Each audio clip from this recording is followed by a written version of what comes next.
lees vanoggend Matteus 25, vers 1 tot 13. Met die woord van die Here wat so voor ons oop is, kom ons bly net so sit, en dan buig ons die hoofde in aanbidding voor die Here. Ons almagtige Hemelse Vader, ons is dit nie werd om in U teenwoordigheid te wees. Here, ons weet dat U hier teenwoordig is. Ons weet hoe diep afhanklik ons van U is. En daarom smeek ons van U om ons genadig te wees. Wees ons sondaars genadig, sodat ons U boodskap kan hoor. O Heilige Gees, verlig ons hart en ons verstand, sodat hierdie boodskap nie net koue woorde op 'n bladsy sal wees, maar dat dit in ons lewens sal ingang vind. Dat ons hierdie boodskap ook sal gaan uitdra, en dat ons dit sal gaan lewe, sodat ons op daardie manier van die Here Jesus Christus kan getuig. Dankie vir elke lidmaat wat hier is vanoggend, vir hulle wat op vakansie is of op die paaie is, wil U ook U hand van bewaring oor hulle hou. Ons vra hierdie dinge in die naam van die Here Jesus Christus. Amen.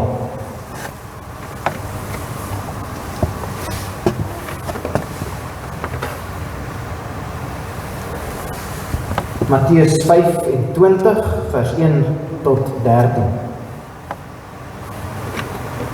Dan sal die koninkryk van die hemele wees soos 10 maagde wat hulle lampe geneem en uitgegaan het om die bruidegom te ontmoet. En 5 van hulle was verstandig en 5 dwaas. En toe die wat dwaas was, hulle lampe neem, het hulle geen olie in hulle lamp saamgeneem. Maar die verstandiges het olie in hulle kanne saam met hulle lampe geneem. En terwyl die bruidegom talm om te kom, het hulle almal vaak geword en aan die slaap geraak. En middernag was daar 'n geroep: daar kom die bruidegom, gaan uit hom tegemoet. Toe staan al daardie maagde op en maak hulle lampe gereed. En die wat dwaas was, sê aan die verstandiges: gee vir ons van julle olie, want ons lampe gaan uit. Maar die verstandiges antwoord en sê: miskien sal daar nie genoeg wees vir ons en vir julle nie. Maar gaan liewer na die verkopers en koop vir julleself. En onderwyl hulle gaan om te koop, het die bruidegom gekom. En die wat gereed was, het saam met hom ingegaan na die bruilof. En die deur is gesluit. Later kom toe die ander maagde ook en sê: meneer, maak vir ons oop. Maar hy antwoord en sê: voorwaar, ek sê vir julle, ek ken julle nie.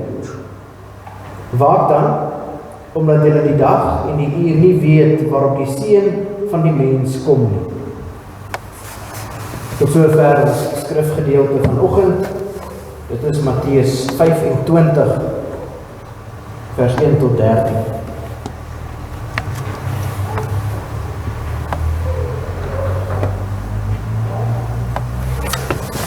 Liewe gemeente, 'n gelykenis is 'n verhaal wat vertel word om die hoorders iets te leer. Gewoonlik wil 'n gelykenis vir die hoorders een ding tuisbring. Hierdie gelykenis leer ons dat ons gereed moet wees. Dit is die sentrale gedagte. Dit is wat Jesus wil beklemtoon met hierdie gelykenis. 'n Gelykenis vergelyk. Dit tref 'n vergelyking. So die karakters in 'n gelykenis verteenwoordig karakters in die regte lewe. So ook gebeurtenisse. Die gebeurtenisse in 'n gelykenis verteenwoordig gebeure in die regte lewe. En 'n mens kan natuurlik te ver gaan en 'n gelykenis allegories uitleg. Dit beteken dat 'n mens by elke liewe element en elke liewe onderafdeling iets diepers wil hê en 'n dieper betekenis soek. En daar is gelykenisse waar die Here Jesus self daardie gelykenis allegories uitleg. En dan is ons verplig om dit ook so te doen. Maar gewoonlik is daar een sentrale gedagte. So wat ek probeer sê is dat ons moet let op hoe Jesus 'n gelykenis uitlei. Hoe hy 'n gelykenis hanteer, dit is hoe ons dit moet hanteer. Daarin lê vir ons die antwoord. So kom ons kyk na hierdie gelykenis en dan lys ons die karakters.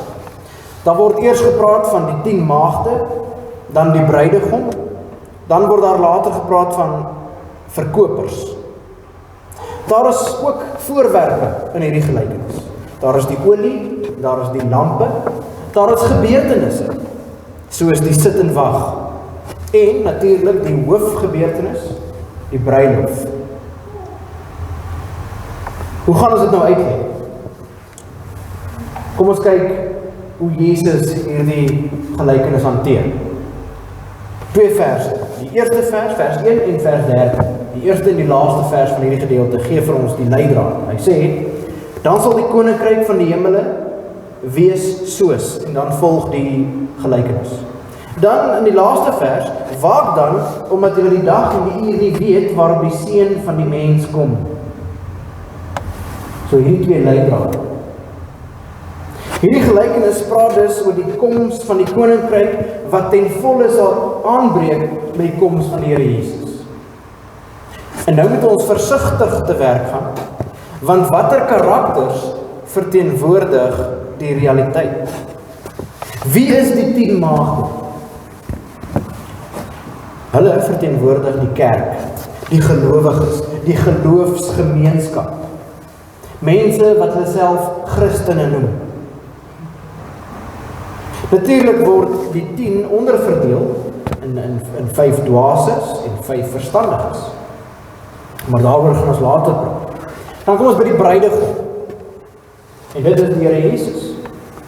Die bruilof is die wederkoms, waar Jesus sy bruid, dit is die kerk, gaan neem en in liefde met haar gaan saamleef.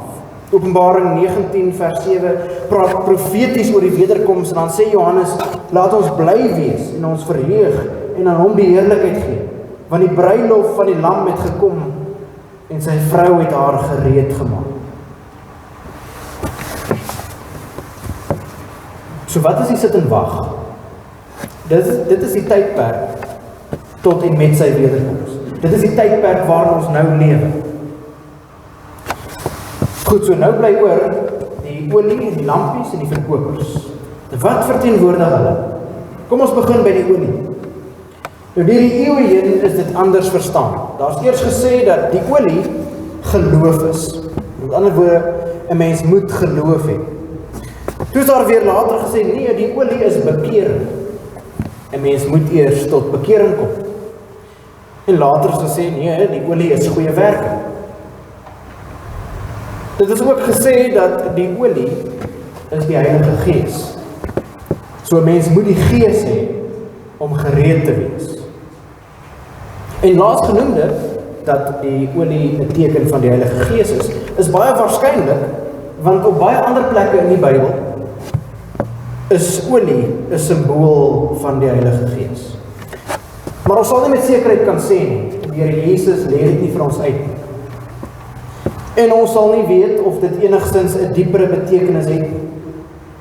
Wat die lampies en die verkopers betref, dink ek dat hulle geen dieper betekenis het nie. Dis bloot deel van die verhaal, dit is die elemente wat hierdie verhaal maak werk. Hulle het egter nie 'n invloed op ons geloofsles nie. So met al die verduidelikings nou agter die rug, kom ons val in. Ons tema is gereedheid. Gereedheid, dit is ons tema vandag. En ek wil ons tema bespreek aan die hand van 'n paar punte.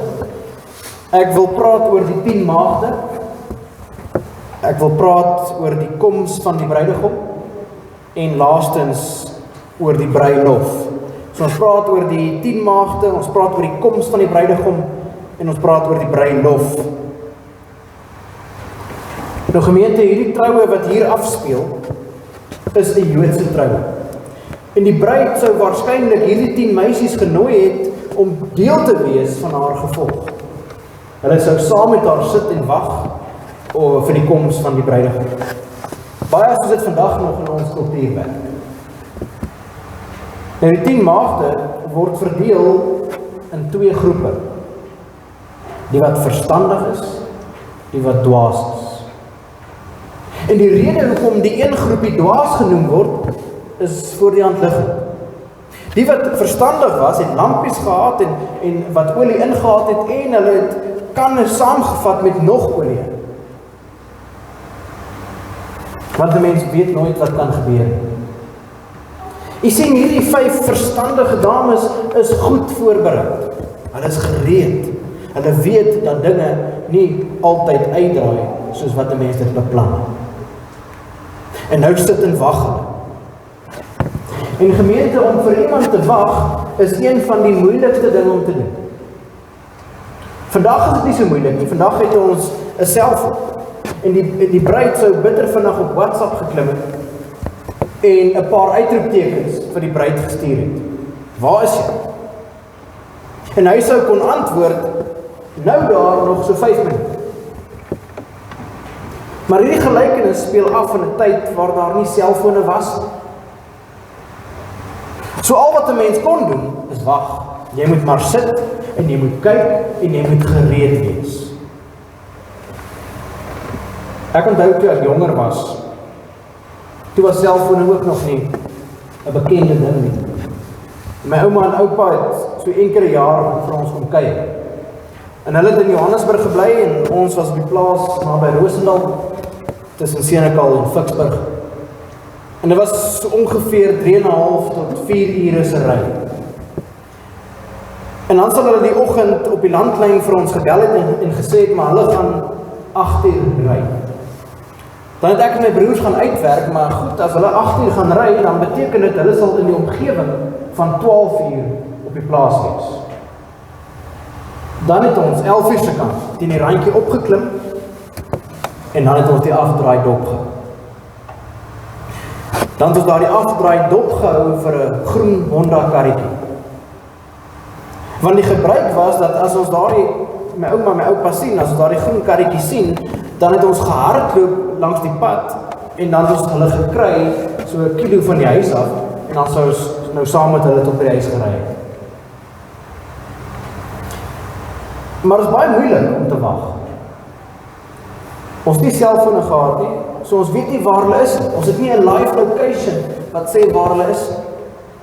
So ons moes maar wag en ons moes maar kyk. En 'n mens raak ons verveel. So as jy weer kon kry, dan is jy aan die speel. En jy kyk nie meer. Jy is nie meer gereed nie. En dan het dit dikwels gebeur, dat wanneer ons uiteindelik weer kyk, dan is my ouma en my oupa sommer al naby aan huis. En dan is jy eintlik so 'n bietjie kwaad vir jouself, want jy wil graag saam gery.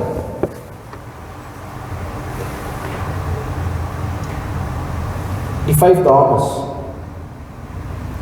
was nie gereed. So wat is die dieper betekenis hiervan? Baie van die mense wat deel is van die kerk, is nie regtig deel van die kerk. Mense wat sê hulle glo dalk.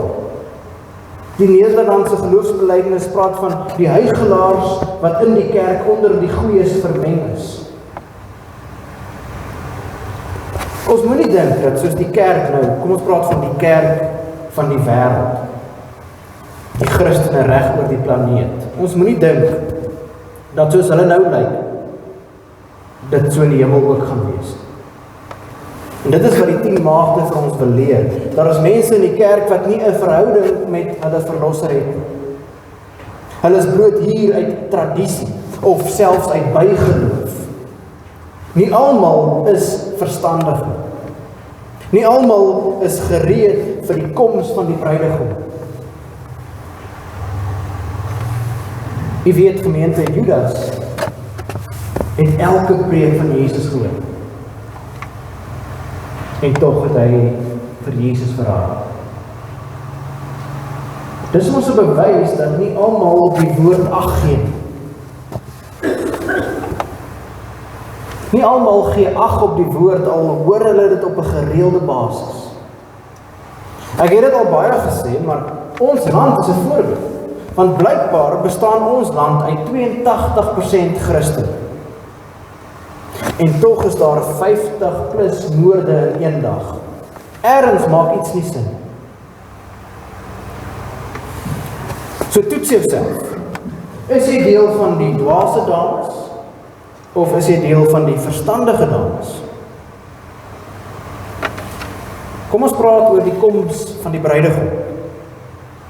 Baie dinge gebeur onverwags. As jy winkel toe kom, dan het jy nie gedink dat jy langs die pad 'n papwiel sal moet ry nie. En toe jy in die parkeerarea was, het jy nie verwag dat iemand jou foon sou steel.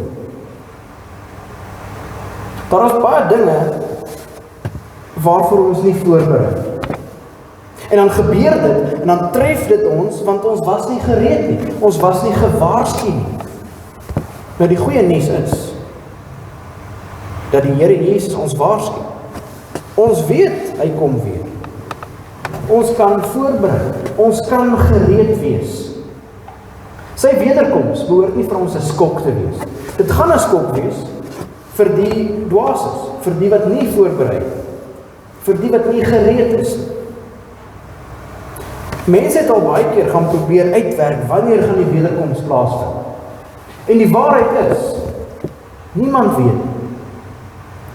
Matteus 24 vers 36 sê, maar van die dag en die uur weet niemand, ook die engele van die hemel, maar net my Vader alleen.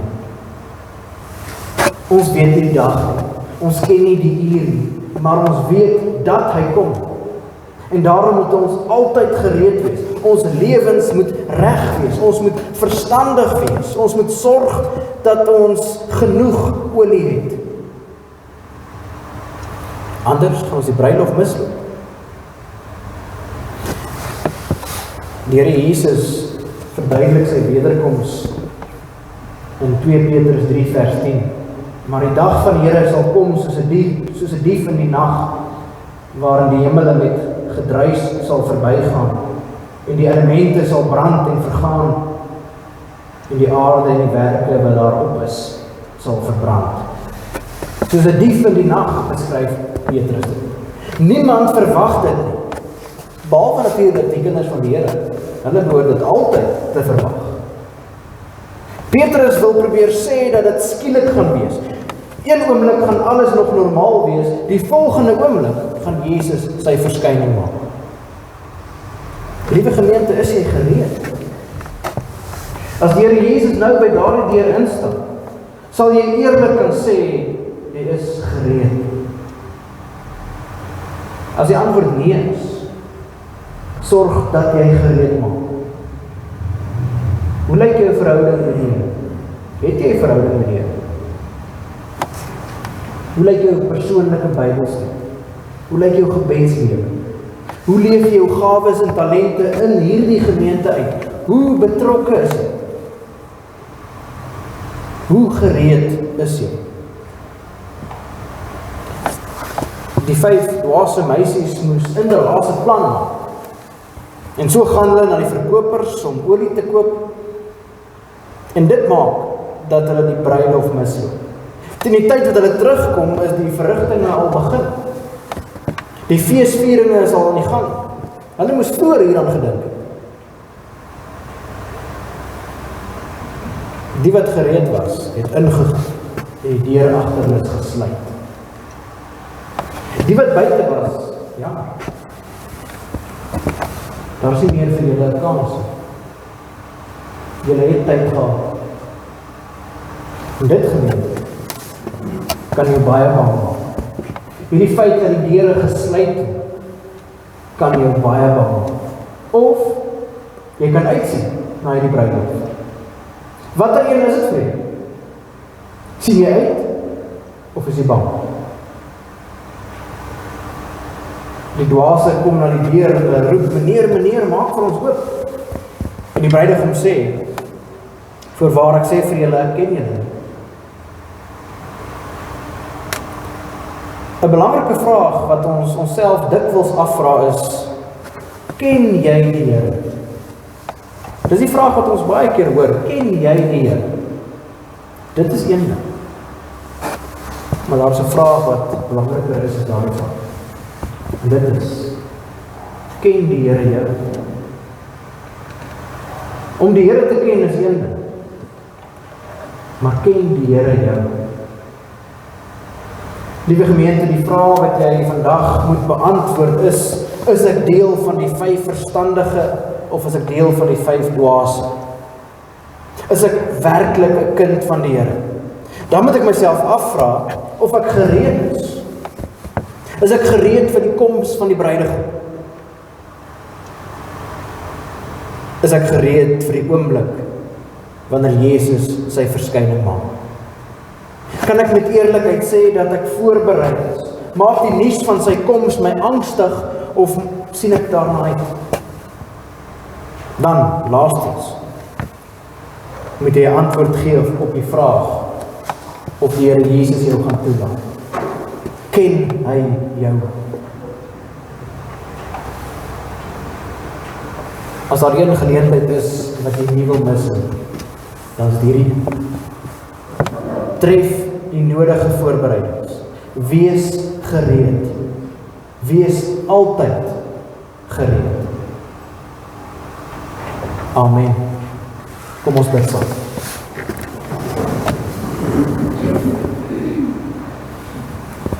Ons almagtige Hemelse Vader, dikwels van die lewe ons. En ons raak so besig met ons eie dinge. Ons is so besig met ons eie omstandighede, dat dit ons aandag van U af wegtrek. En dan waak ons nie meer.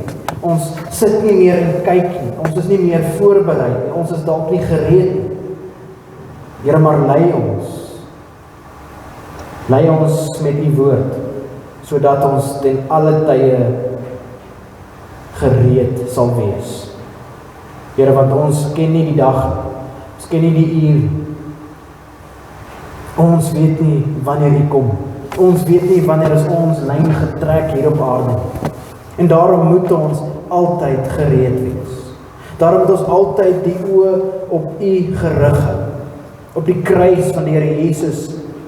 Want dit herinner ons aan sy bloed wat vir ons gevloei het. Die sonde wat hy op hom geneem het. Sy geregtigheid wat hy aan ons geskenk het. En daarom kan ons in vrede lewe. Daarom kan ons altyd gereed wees. Ons wil bid vir die gemeente, vir die bejaardes, vir die wat siek is, Here, vir die wat herstel na operasies. Wil U hand van bewaring oor hulle. Wil U hulle sterk maak. Wil U hulle 'n goeie gemoed gee. Wil U hulle vrede gee. Ek sal bid vir die kerkraad, ouderlinge, diakens. Ek sal bid ook vir die verbondsonderrig, vir die vrouediens, vir aksie goue jare, vir dit wat aankom is, Here, die kosmark, die bazaar, alles wat vir ons voorlê. Dat ons dit sal doen om U naam groot te maak, om U te eer, om U te loof en te prys. Dat ons nooit dinge sal aanpak in hierdie gemeente, omdat dit om onsself gaan. Maar laat ons altyd die oog sal hou op die kruis van die Here Jesus. Want dit is waar ons krag kry, dit is waar ons vrede vind. Dit is ons gereedheid. Ons vra al hierdie dinge in die naam van die Here Jesus Christus. Amen.